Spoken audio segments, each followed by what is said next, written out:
Merhaba dostlar, ben Kaya, kanala hoş geldiniz. Bugünkü videomuzda bir kutu açılımı var. Neyin kutusunu açacağız dostlar? Dolce Gusto'nun kapsüllü kahve makinesini açacağız, incelemesini yapacağız. Fakat dediğim gibi bu sadece bir kutu açılımı videosu olacak. Daha önceki videolarımı takip etmişseniz veya abone olup önceki videolarıma bakmışsanız orada Bosch'un bir kapsüllü kahve makinesi vardı. Bunu uzun bir müddet kullandım.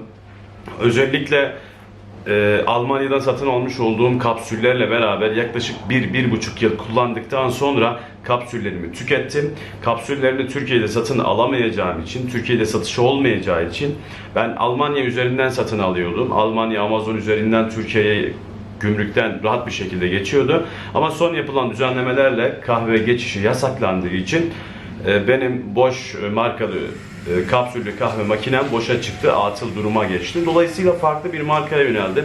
Dolce Gusto ismindeki kapsüllü kahve makinesini İngiltere Amazon üzerinden makul bir fiyata Türkiye'ye getirmiş olduk. Hızlıca şöyle bir kutunun açılımına geçiyor olalım dostlar.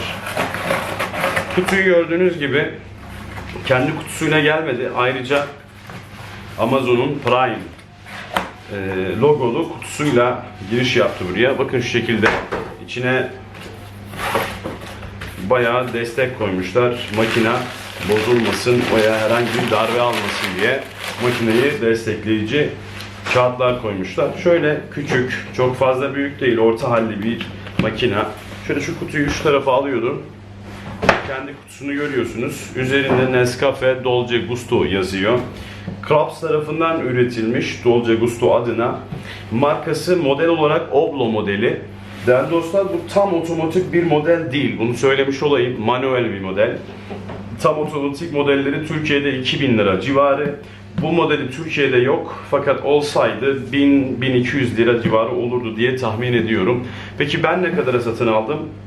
Kargo, vergi, ürün fiyatı dahil toplamda 285 liraya mal ettim değerli dostlar. Hızlıca şöyle bir kutuyu açıyor olalım. İçinden neler çıkıyor görelim. Şöyle kapağını açıyoruz. Açtıktan sonra bizi değerli arkadaşlar bir hızlı okuma kitapçığı, yani kullanıcı kitapçığı bizi karşılıyor. Hangi diller var diye baktığım zaman Türkçe maalesef yok. İşte İngilizce, Almanca vesaire Avrupa için üretildiği için Avrupa ülkelerinin dillerini barındıran bir hızlı kullanım kılavuzu söz konusu. Şunu kenara alıyorum. Daha sonra detaylı bir kılavuz söz konusu. Bunun içinde Türkçe var mı diye baktığımda yine Türkçeyi değerli dostlar göremiyorum. Evet, içinde Türkçe kullanım kılavuzu yok. Ama videolarla vesaire YouTube'daki farklı kullanım videolarıyla nasıl çalışacağını daha önceden görmüştüm. Sağlam bir kutudan, yani yumurta kutusu gibi bir kutu yapmışlar. Destekleme mahiyetinde, kırılmaması adına güzel bir destek yapmışlar. Daha sonra güzel bir kap içerisinde poşetlemişler. Ve poşetten çıkarttıktan sonra kırmızı bir kablo karşılıyor bizi dostlar. Kırmızı kablo gördüğünüz gibi İngiltere'ye uyumlu, şu uç başlık fişi İngiltere için uyumlu. Bunun bir aparatı var. Bu aparatı da daha önce satın almıştım. Yani İngiltere'den aldığım elektronik ürünleri Türkiye'deki prizlere takabilmek için bir aparat söz konusu. Teknosa'da yanılmıyorsam 35 TL'ye satılıyordu. Ben yıllar önce almıştım. 19 lira gibi bir şeydi. Bugün herhalde 35-40 lira civarında bir fiyata satılıyor olacaktır. Eğer İngiltere'den satın alırsanız bir aparatla kullanacağınızı asla unutmayın dostlar. Evet, poşetten çıkarıyoruz ürünü. İyi bir şekilde ambalajlamışlar. Ambalajından alıyorum gördüğünüz gibi. Evet. Ürün beni bu şekilde karşılıyor. Küçük bir ürün, hafif bir ürün. Arka tarafında yaklaşık 1 litrelik bir su haznesi söz konusu. Ön tarafına baktığım zaman kapsülü koyabileceğim, kapsülü yerleştirebileceğim kapsül bölümü mevcut. Kapsülü koyduktan sonra şu kapağı kapatıyoruz. Hızlı bir şekilde sertçe.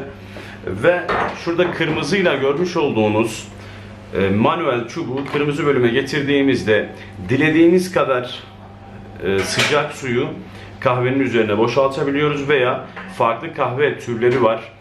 Soğuk içecekler var. Bu soğuk içecekleri de mavi bölüme şu manuel çubuğu getirdiğimizde soğuk içecekleri elde ediyor olacağız. Burada da gördüğünüz gibi tek bir açma kapama tuşu mevcut. Kısaca ürün evet kullanışlı, şık bir ürün. Ama manuel dediğimiz gibi yani su haznesinden gelen kahvenin suyunu kendimiz ayarlayacağız. Göz kararı ayarlayacağız. Bu da pratik yapmayı gerektiriyor olacak.